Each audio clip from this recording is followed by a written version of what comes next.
It was 3 in the morning, and the temperature had dropped to freezing. Serena stood on the curb of the sprawling Sterling estate, shivering not from the cold, but from shock. In her arms was Leo, only 4 days old. The heavy iron gates slammed shut behind her, locking her out of the life she had built for 2 years. Her mother-in-law's screeching voice still rang in her ears. "Take your bastard and get out!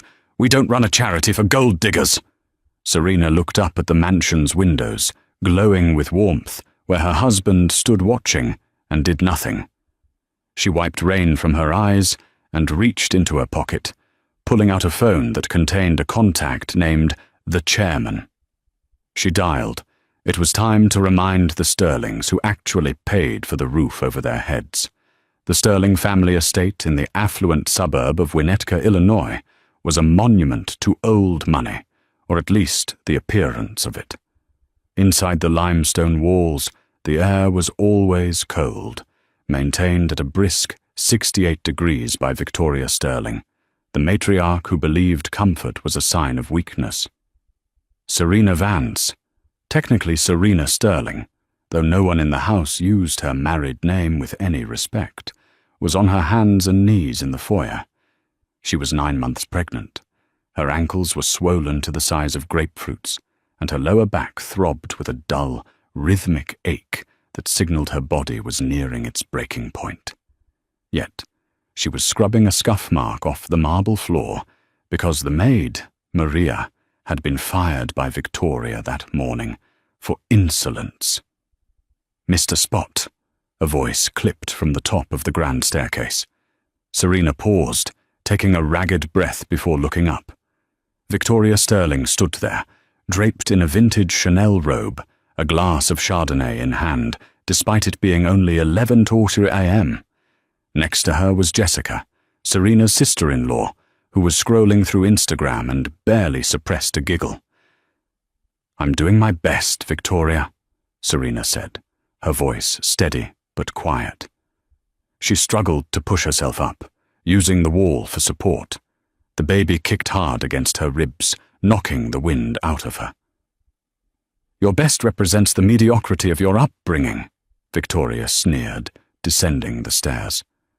"My son, Mark, marries a nobody from a trailer park in Ohio, and suddenly I have to tolerate substandard hygiene in my own home. You should be grateful we let you stay here. Most women like you would be on the street." "I'm his wife, Victoria." "Not a charity case," Serena replied, wiping her hands on her apron. "You're an incubator," Jessica chimed in, not looking up from her phone. "Once the heir is born, you become significantly less necessary." Serena bit her tongue. It had been like this for 2 years. When she met Mark Sterling, he had played the part of the charming, misunderstood prince of a failing dynasty. He had swept her off her feet, claiming he wanted a simple life away from his mother's control. But the moment they married, he had moved them right back into the Sterling manor, claiming it was temporary until the family business, Sterling Motors, recovered from its financial slump. That slump had lasted 2 years, and Serena, with her mysterious remote job that she never discussed, had quietly paid off 3 of Mark's credit cards. Not that they knew. To them, she was just a penniless freelancer. Just then, the front door opened. Mark walked in, looking disheveled in his suit. He had been networking at the Chicago Yacht Club, which usually meant drinking expensive scotch on a tab he couldn't afford. "Mark," Serena exhaled, waddling toward him. "Please, I think the contractions are starting. I need to go to the hospital soon." Mark loosened his tie, his eyes avoiding hers. He looked at his mother, who raised a perfectly sculpted eyebrow. "Don't be dramatic, Serena," Mark muttered, brushing past her toward the liquor cabinet. "Mum says first labours take days. You're fine." "I'm in pain, Mark, real pain," Serena insisted, clutching her stomach as a sharp cramp seized her. Victoria laughed, a dry, brittle sound. Look at her, Mark. Always the victim. She just doesn't want to cook dinner. We have the mesmerizing gala for the shareholders next week, and the house is a mess. If she leaves now, who manages the caterers? I am having your child. Serena's voice rose, cracking with desperation. Mark slammed his glass down. Stop yelling. God, you're embarrassing. If you need to go so bad, call an Uber. I have to discuss the merger with Mum. Sterling Motors is on the brink, Serena. Do you understand stress? Real stress? Not just my back hurts stress. Serena stared at him. The man she loved. The man she had bailed out of debt secretly 3 times. He looked at her not with love, but with annoyance. Fine, Serena whispered. I'll handle it myself. Like I handle everything else. She grabbed her hospital bag, which she had packed weeks ago, and walked out the front door into the biting November wind. She didn't call an Uber. She called a private car service, a black Escalade that arrived in 3 minutes. The driver, a burly man named Frank, who had been her silent protector for years, opened the door. To Northwestern Memorial, Miss Vance? Frank asked, his eyes concerned as he saw her face pale with pain. Yes, Frank. And call the legal team, Serena said, gripping the leather seat as a contraction tore through her. Tell them to pause the acquisition of Sterling Motors. I want to see how they survive the week without the investor money. Understood, Mum.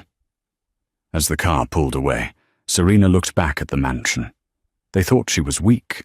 They didn't know that the angel investor, keeping their company afloat, wasn't a bank in Switzerland. It was the woman scrubbing their floors. The labor lasted 24 hours. It was a grueling, solitary battle.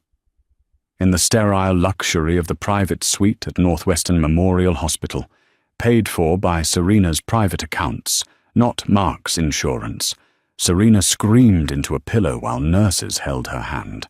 Her husband wasn't there. Her mother-in-law wasn't there. She had texted Mark 5 times. 12:15 p.m. I'm admitted, it's happening. 4, said p.m. Mark, please come. The doctor is worried about the baby's heart rate. Whacked p.m. I need you. 2 a.m. He's born. His name is Leo. The only reply she received was a thumbs-up emoji at 10:00 a.m. the next morning, followed by, busy with the board. Mum is freaking out about the merger stalling. Don't bother us right now. Serena looked down at the tiny infant sleeping in the plastic bassinet next to her bed.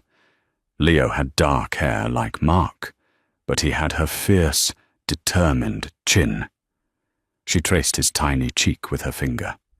It's just us, Leo, she whispered, tears hot and angry tracking down her face. They don't deserve you. 3 days passed in the hospital. Serena recovered in silence. She received flowers from her business partners in Tokyo, a fruit basket from her attorney, and a congratulatory card from the janitorial staff of her own holding company, Vanguard Dynamics, from the Sterlings. Silence. On the 4th day, she was discharged. Frank picked her up again. Where to, Miss Vance? A hotel? Frank suggested gently, glancing at her in the rearview mirror. You don't have to go back there. Serena tightened her grip on the baby carrier. No, Frank. I need to go back. I need them to make the mistake. I need them to seal their fate. If I leave now, they play the victim. They'll say I kidnapped the heir. I need them to throw me out. Frank nodded grimly. As you wish. But I'll have the team on standby. When Serena walked back into the Sterling mansion, the house was chaotic. It was the evening of the pre-gala dinner. Waiters were rushing back and forth with trays of hors d'oeuvres. Victoria was in the foyer, screaming at a florist about the shade of the hydrangeas.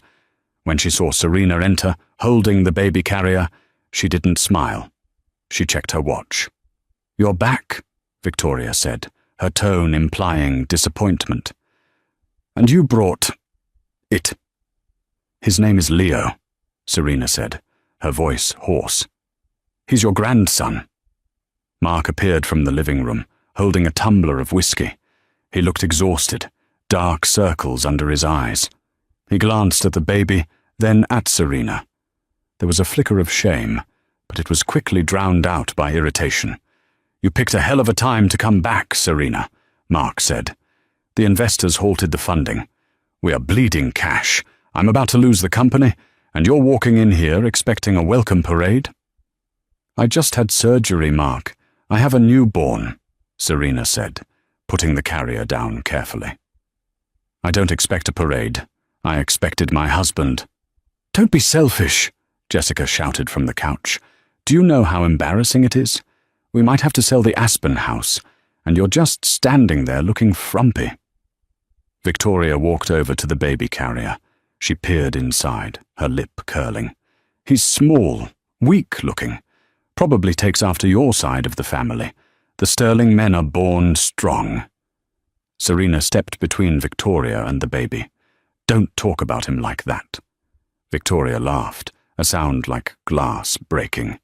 "I'll talk how I want in my house, which reminds me, we need to make some cuts.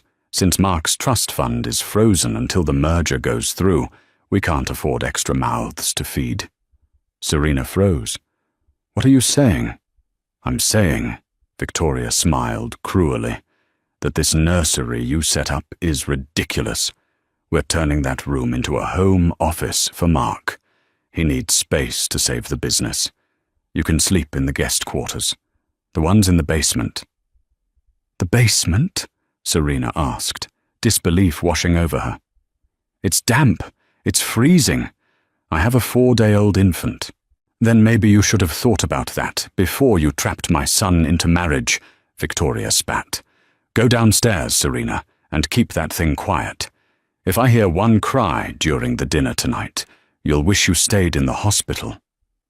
Serena looked at Mark. He was staring at his shoes, swirling the ice in his glass. "Mark?" she asked. "Just do what she says, Serena," Mark mumbled. "It's only for a while, until I fix the company." Serena picked up the carrier. A cold resolve settled in her chest, replacing the heartbreak. The tears stopped. "Okay," she said softly. "I'll go downstairs." She went down to the damp, unfinished basement room that smelled of mold. She set up a makeshift crib for Leo using blankets.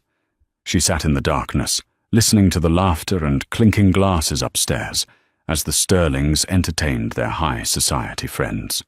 She pulled out her phone and opened her banking app.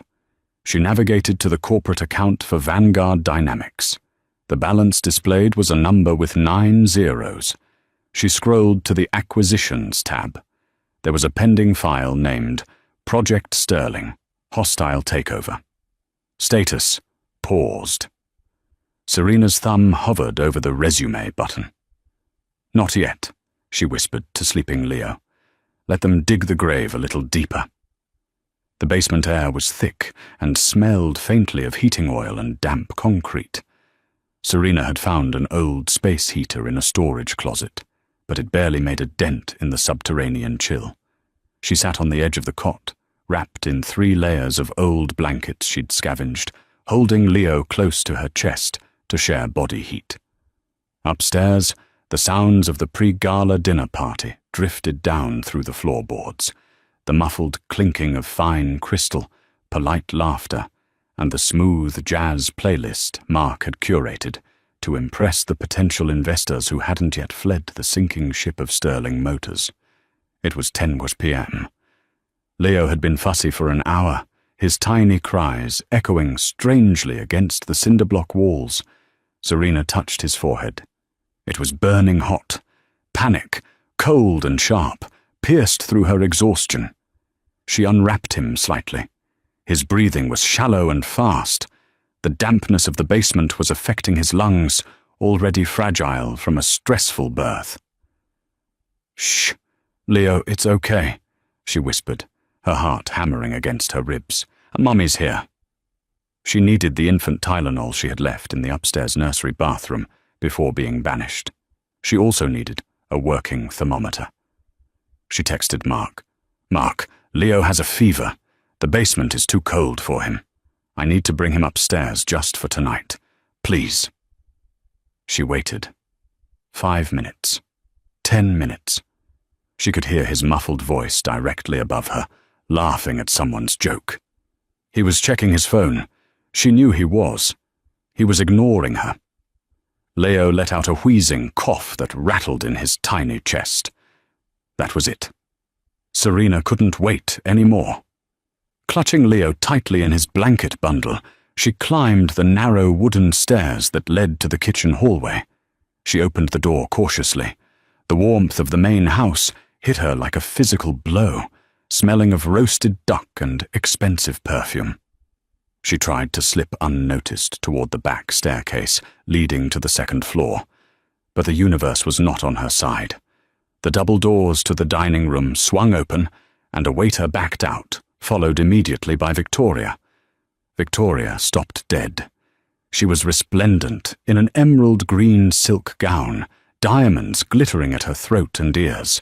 Her eyes, however, were harder than the stones she wore. "What?" Victoria hissed, closing the distance between them in 3 swift strides. "Are you doing out of your hole?" "Leo is sick," Serena said, holding her ground though her legs trembled. "He has a fever. The basement is freezing, Victoria. He can't breathe properly down there. I just need to get his medicine from the nursery." "You are interrupting an event that determines the future of this family," Victoria whispered furiously, her manicured nails digging into her palms. "Do you know who is in there?" "Senator Davies, the CEO of Omnicorp. People who hate weakness. And here you are, looking like a homeless person with a sickly child." "He's your grandson. He needs help." "He is a mistake," Victoria spat. "A mistake my son made when he was drunk on your cheap charm." Just then, Mark appeared in the dining room doorway, looking flushed with wine and false confidence. He saw Serena and his face fell. "Serena, what the hell are you doing? I told you to stay downstairs," Mark hissed, glancing nervously back at his guests. "Mark, your son has a fever. He's wheezing," Serena pleaded, turning to her husband. "Look at him." Mark didn't look at the baby. He looked at his mother's furious face. "God, Serena, why do you always have to make everything about you?" Mark ran a hand through his hair. "Mum is right. You're being hysterical. Babies get fevers. Just take him back downstairs and wrap him in another blanket. Stop being so dramatic." Serena stared at him. It was a clarifying moment. The last thread of hope she held that Mark was just misguided, just under his mother's thumb, snapped. He wasn't a victim. He was a co-conspirator in cruelty. "He could die down there, Mark," Serena said, her voice deadly quiet. "Get out of my sight," Victoria commanded, pointing to the basement door. "If I hear one more sound from you tonight, you won't even have the basement."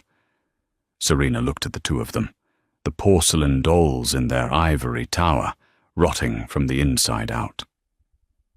"Okay," Serena said. The word was devoid of emotion. She turned and walked back to the basement door. As she descended into the dark, she heard Victoria apologize to the guests for the disturbance with the help. Back in the freezing dark, Serena rocked Leo. She used her own body heat, unbuttoning her shirt to hold him skin to skin under the blankets. She stayed awake all night, listening to his breathing, praying the wheezing wouldn't get worse. She didn't cry tonight. The time for tears was over. The Sterlings had shown her exactly who they were. Tomorrow, she would show them who she was. The storm rolled in around 2:00 a.m. It started as freezing rain, tapping against the small, ground-level window of the basement, before turning into a full deluge mixed with sleet. The temperature plummeted. Serena hadn't slept. Leo's fever had broken slightly around 4 a.m., and he was finally sleeping peacefully against her chest. The basement was now unbearably cold. She could see her breath in the dim light of her phone screen. At 5:30 a.m., the basement door at the top of the stairs flew open with a crash that made Serena jump, nearly waking the baby. Victoria stood there, silhouetted by the hallway light. She was still in her emerald gown, though now it looked rumpled, her hair slightly askew. She clearly hadn't slept either, powered by adrenaline and rage.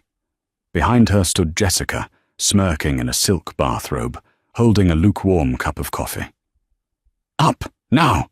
Victoria barked.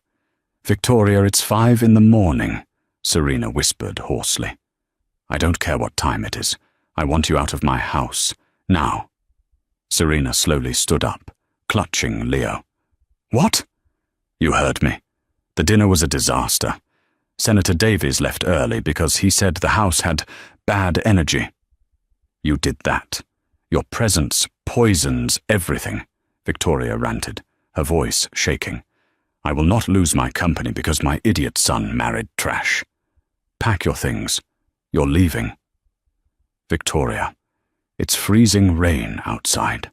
I have a 4-day-old baby who was sick last night. You can't just throw us out." Serena tried to keep her voice calm, but fear was beginning to spike.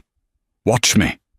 Victoria descended the stairs, grabbing the 2 duffel bags Serena had yet to fully unpack. She began wildly throwing Serena's clothes onto the dirty concrete floor. "Get your rags and get out."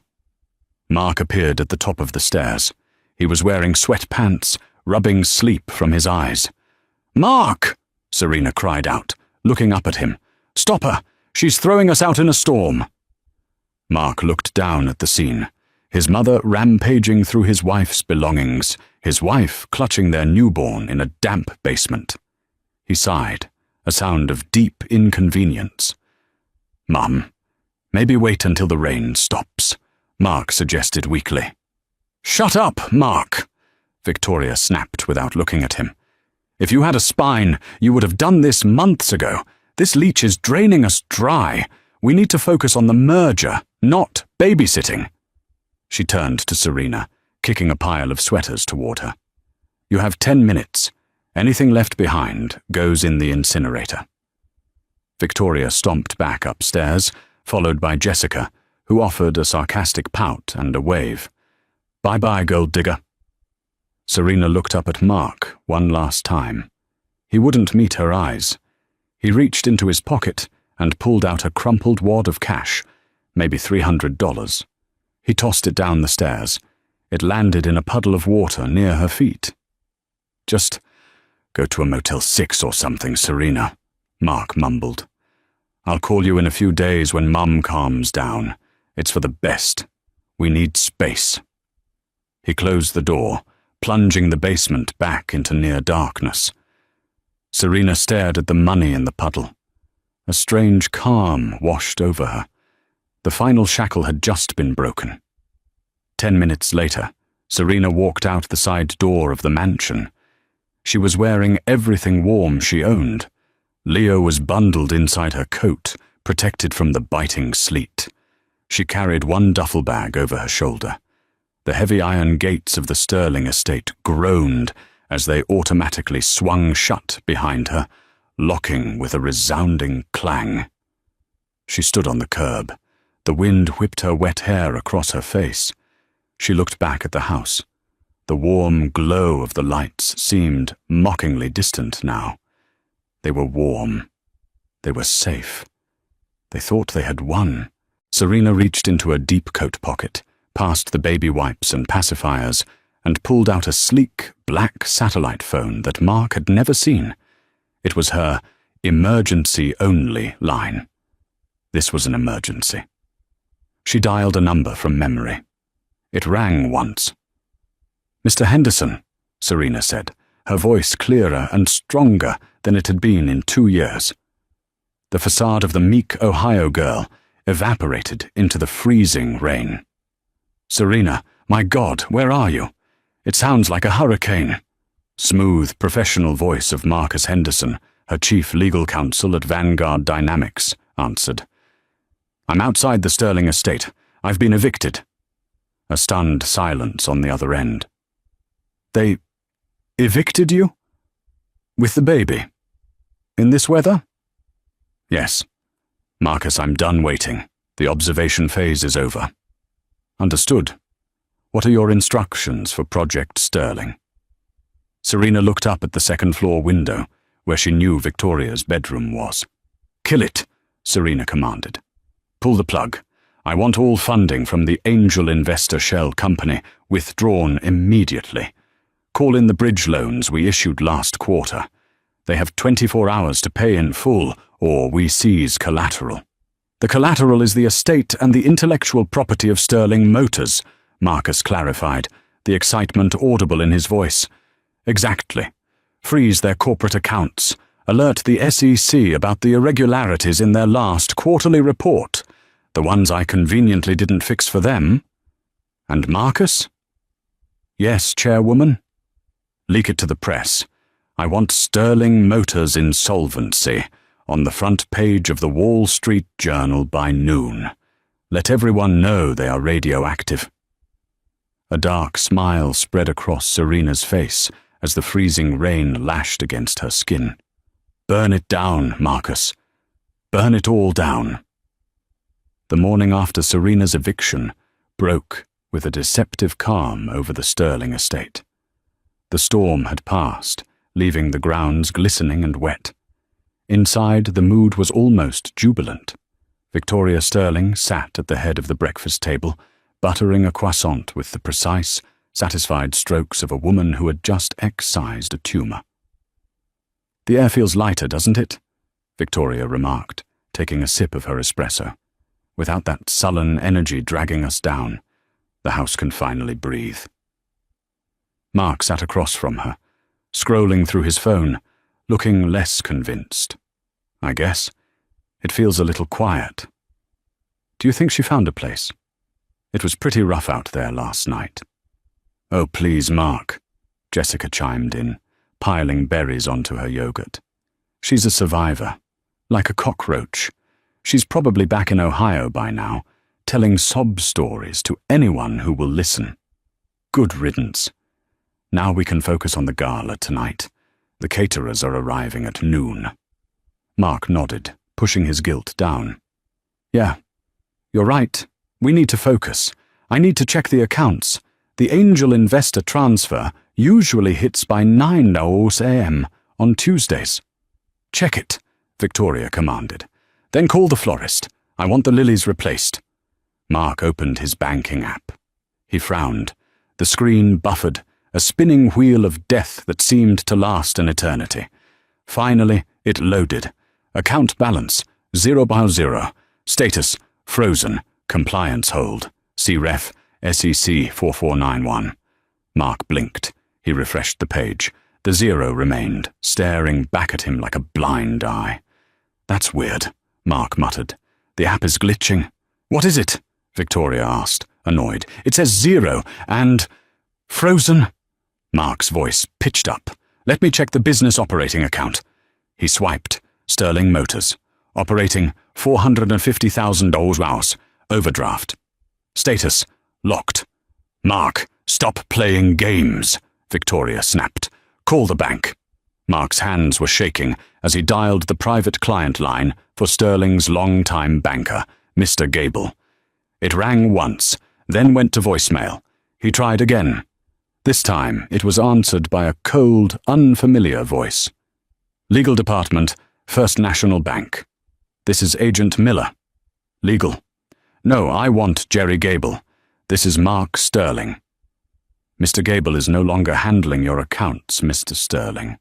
Your assets have been frozen pending an investigation into fraudulent collateral claims and insolvency. We received a notice of default from your primary creditor this morning. Creditor? What creditor? We don't have a primary creditor. We have an angel investor, Mark shouted, standing up. The holding company, Vanguard Dynamics, has called in all outstanding bridge loans effective immediately. Since you lack the liquidity to pay, they have initiated asset seizure protocols. Good day, Mr. Sterling. The line went dead. Mark dropped the phone. It clattered onto the expensive china plates. What? Victoria stood up, her face draining of colour. What did you say? Vanguard Dynamics, Mark whispered, the name unfamiliar and terrifying. They called the loans. They froze everything. Mum, we have no money. Literally zero. That's impossible, Victoria shrieked.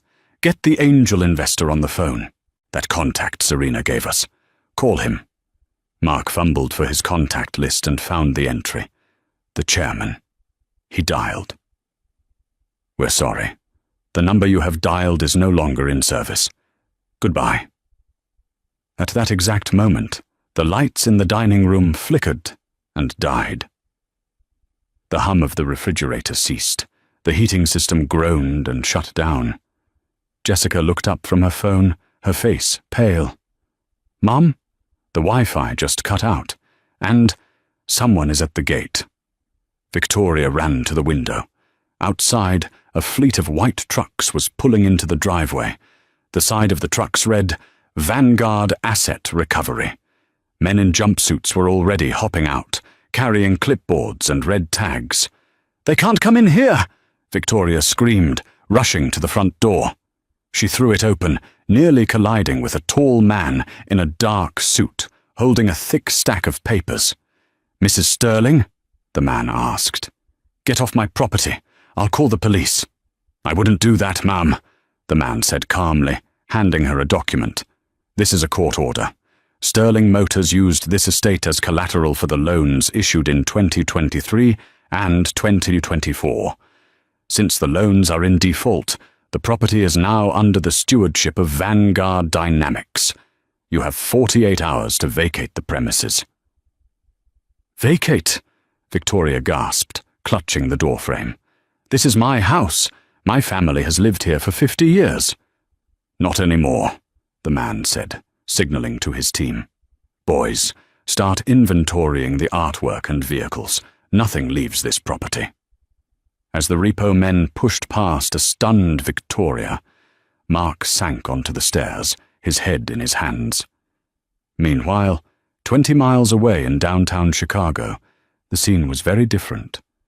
Serena sat in the penthouse suite of the Waldorf Astoria.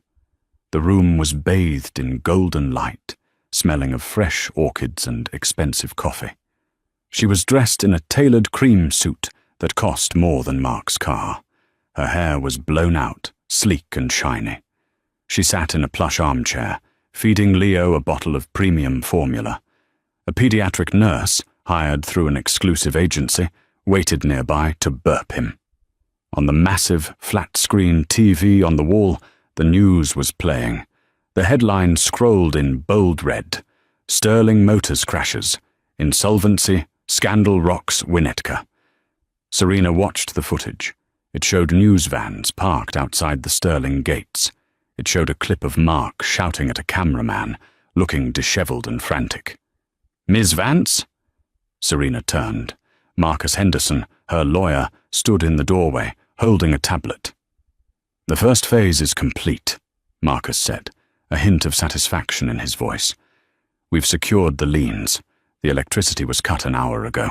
The water will be next. The gala tonight has been cancelled. The caterers were informed that the check would bounce, so they pulled out. Serena smiled, wiping a drop of milk from Leo's chin. And the reaction? Panic, Marcus replied. Pure panic. They have been calling every number in their Rolodex. No one is picking up. You've become radioactive just as you requested. Oh, and Mark has tried to email your old freelancer address 12 times, asking for a loan. Let him beg, Serena said softly. She handed Leo to the nurse. Take him for his nap, please. He needs his rest. She stood up and walked to the floor-to-ceiling window, looking out over the city. She felt a phantom ache in her lower back, a reminder of the cold basement floor she had slept on less than 24 hours ago. What is the next step, Chairwoman? Marcus asked. Serena watched the cars moving like ants below. Let them marinate in it for a week. Let them feel the cold. Let them feel the hunger. Let them sell their jewelry to buy groceries. When they are completely broken, send the invitation. The invitation to meet the chairman of Vanguard Dynamics. Serena turned, her eyes glittering with cold fire. Tell them the chairman is willing to discuss a settlement, a way to save their name. They don't know it's you, Marcus grinned. No, Serena said. They think Serena Vance is a homeless, single mother freezing in a shelter. They have no idea they are about to walk into the lion's den. The week that followed was a slow, agonizing dismantling of the Sterling ego.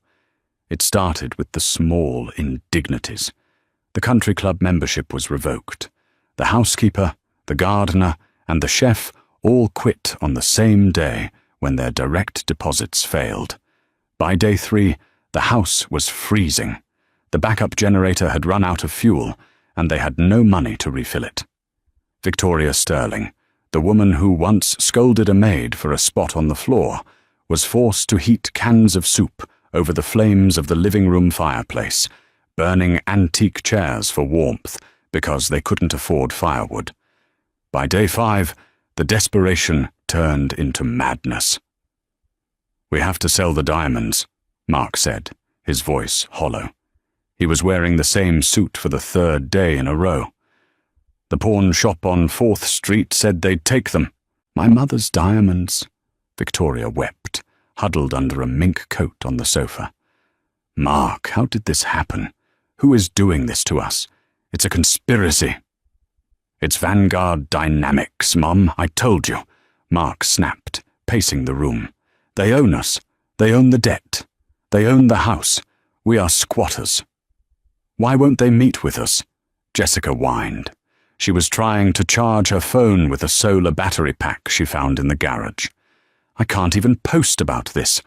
My followers think I'm on a digital detox. Because we are nobodies to them, Mark said bitterly. We are a bad investment. Just then, a bicycle courier arrived at the gate. He rang the manual bell since the intercom was dead. Mark walked down the long driveway in the rain to meet him. He returned 10 minutes later, clutching a thick envelope made of heavy, cream-colored paper. He walked into the living room, water dripping from his nose. What is it? Victoria asked, sitting up. It's from Vanguard Dynamics, Mark said, his hands trembling as he tore the wax seal. He pulled out a letter. To the Board of Directors of Sterling Motors, the office of the Chairman of Vanguard Dynamics acknowledges your multiple requests for a dialogue regarding the liquidation of your assets. While the Chairman typically does not meet with debtors of your standing, an exception has been made due to the historical significance of the Sterling brand. You are hereby invited to the global headquarters of Vanguard Dynamics in Chicago tomorrow at 2:00 p.m. The Chairman will hear your plea for a restructuring deal. Failure to attend will result in immediate foreclosure and eviction by law enforcement. Signed, Office of the Chairman. Silence filled the cold room.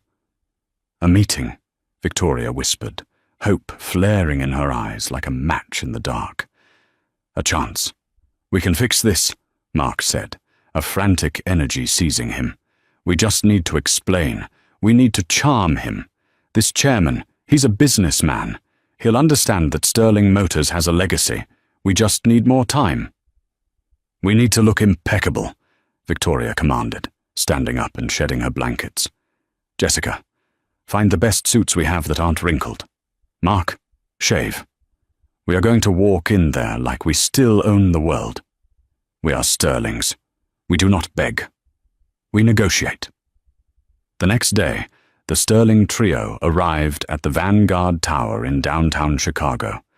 It was a skyscraper of blue glass and steel that pierced the clouds, a fortress of wealth that made the Sterling estate look like a dollhouse. They took a cab, paying with the last of the cash they got from pawning Jessica's Cartier watch. They walked into the lobby. It was cavernous, silent, and intimidating. The security guards wore suits that fit better than Mark's. "We are here to see the chairman," Victoria announced to the receptionist, lifting her chin. "We have an appointment." The receptionist didn't even look up from her screen.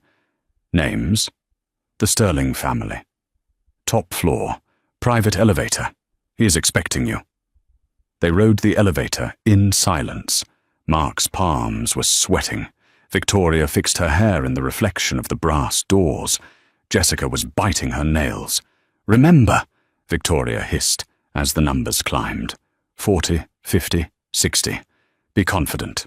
Do not mention the eviction. Act as if this is a temporary liquidity issue. We offer him a seat on the board. That will flatter him." "Right," Mark nodded. "Flattery. Confidence." The elevator doors opened with a soft ping. They stepped out into a reception area that spanned the entire floor.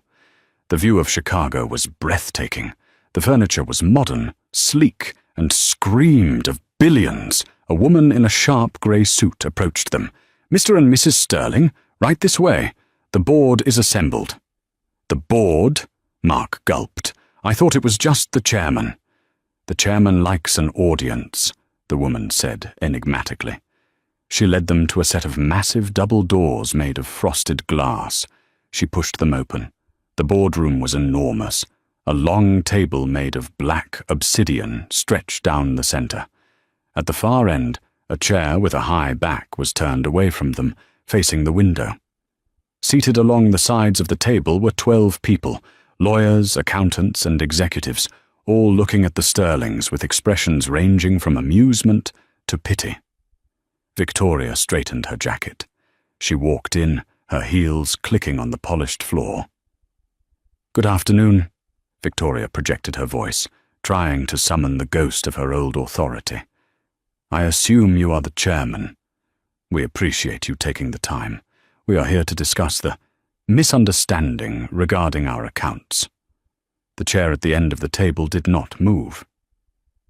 "There is no misunderstanding, Victoria," a voice said. The voice was amplified by the room's acoustics. It was a voice Mark knew.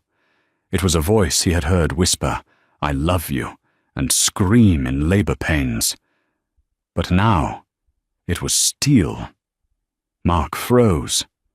"That voice—" "It can't be," Jessica whispered. The chair slowly swiveled around. Serena sat there. She was not the disheveled woman in the rain. She was a queen.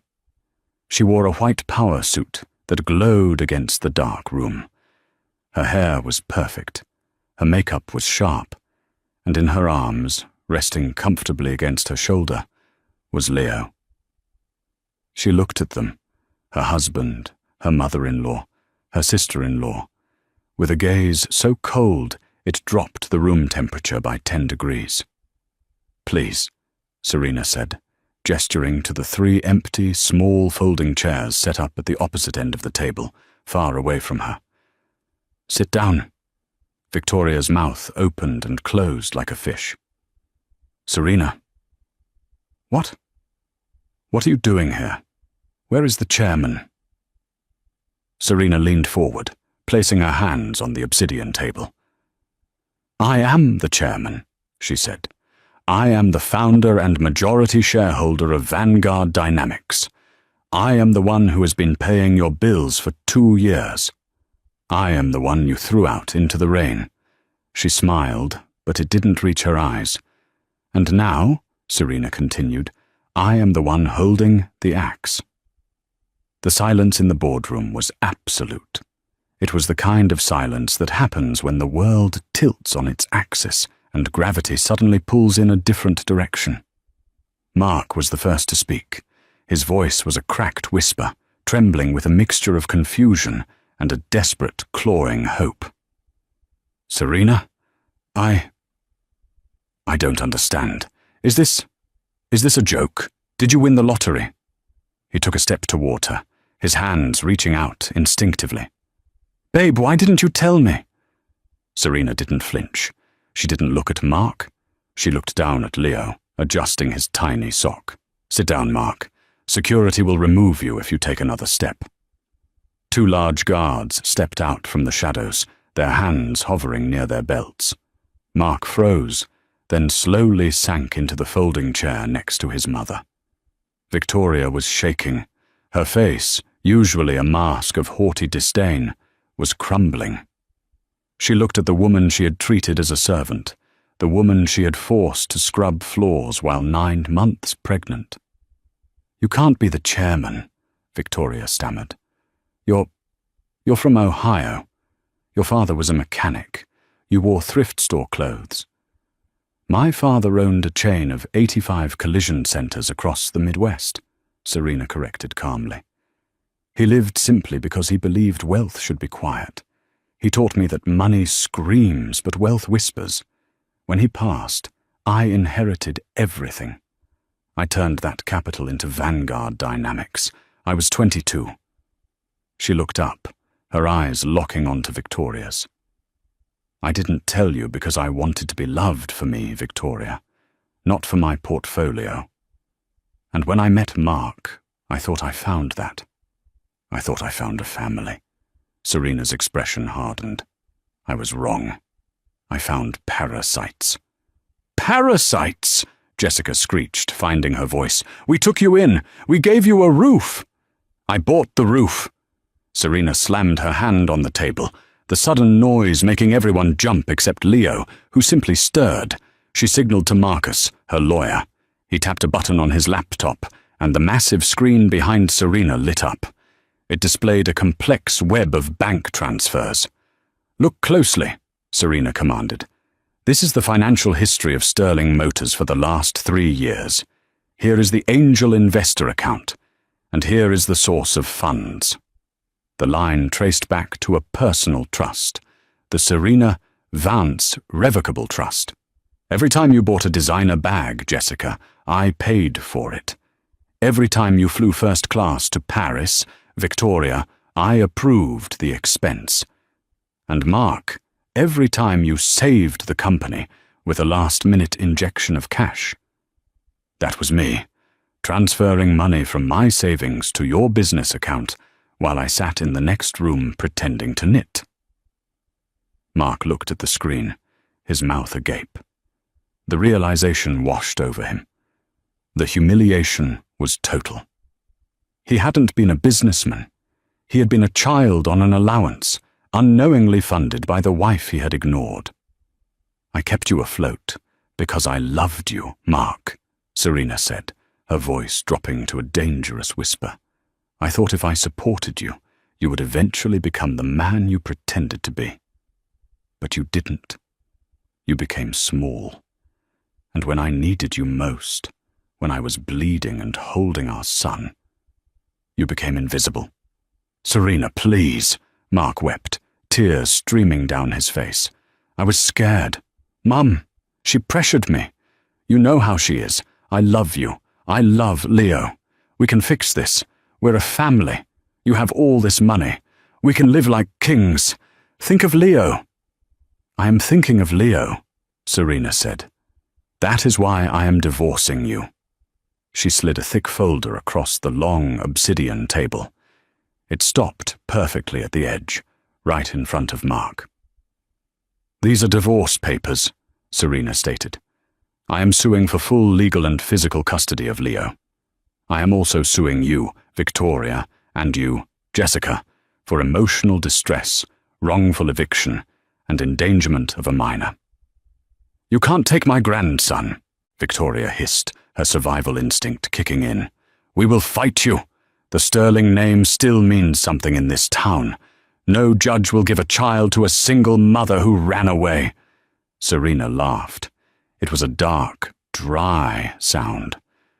"The Sterling name?" Serena asked. "Marcus, show them the news." The screen changed.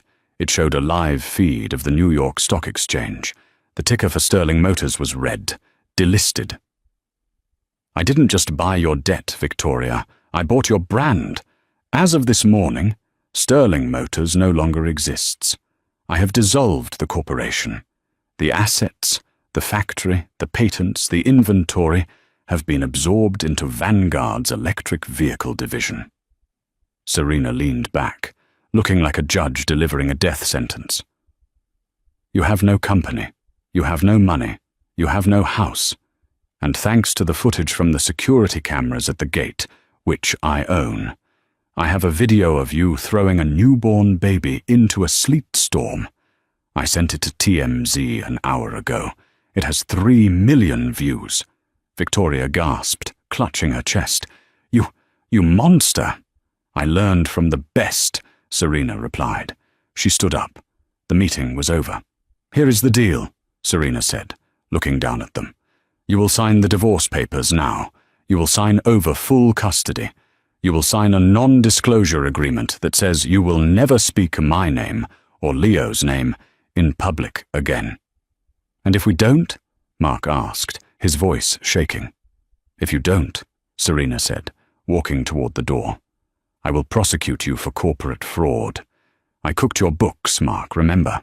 I fixed your mess, but I kept the original copies. If I hand them to the SEC, you will go to federal prison for 10 years. Mark looked at the papers. He looked at his mother, who was sobbing into her hands. He looked at the luxury around him, the power that his wife wielded, the power he had thrown away because he was too weak to stand up to his mother. He picked up the pen. I'm sorry, Mum, Mark whispered. Mark! No! Victoria screamed. Mark signed. He signed away his son, his marriage, and his dignity. Serena watched him sign. She felt a pang of sadness, a mourning for the life she thought she would have, but it was quickly replaced by relief. She was free. Good, Serena said. She pressed a button on the intercom. Security, please escort the guests out. They are trespassing. Serena, wait, Mark cried as the guards grabbed his arms. Where will we go? We have nothing. Serena stopped at the door. She looked back at the family that had tormented her. I hear the Motel 6 is hiring housekeeping staff, Serena said. I suggest you start there. They appreciate people who know how to scrub floors. She walked out, the heavy glass doors closing behind her, muting their screams. As she walked down the hallway, Leo stirred in her arms and opened his eyes. He looked up at her, blinking. Serena smiled, pulling him close. It's just us now, Leo, she whispered, kissing his forehead. And we have a lot of work to do. The Sterling family was never heard from in high society again. Sterling Motors became a footnote in business textbooks, a cautionary tale of arrogance and mismanagement. Victoria moved to a small apartment in a neighboring state, living off a meager state pension. Mark tried to start over, but the reputation of the man who chose his mother over his wife and child followed him like a shadow. He never saw Leo again. As for Serena, she didn't just survive. She ascended. She took the pain of her past and built a future where no one could ever make her feel small again.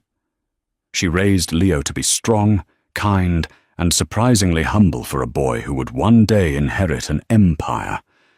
She taught him that true nobility isn't found in a bank account or a last name. It's found in how you treat people when you think no one is watching. The Sterlings thought they were throwing out the trash. They didn't realize they were throwing away the diamond to keep the box. Wow, talk about karma being served cold. It just goes to show you never really know who someone is until you see how they treat those they think are beneath them. Serena's story is a reminder to always stay humble and to stand up for yourself, no matter the odds. What would you have done if you were Serena? Would you have helped Mark in the end, or did he get exactly what he deserved? Let me know in the comments below. If you enjoyed this story of justice and redemption, please hit that like button. It really helps the channel. And don't forget to subscribe and ring the bell so you never miss a crazy real-life story like this one. Thanks for watching, and I'll see you in the next video.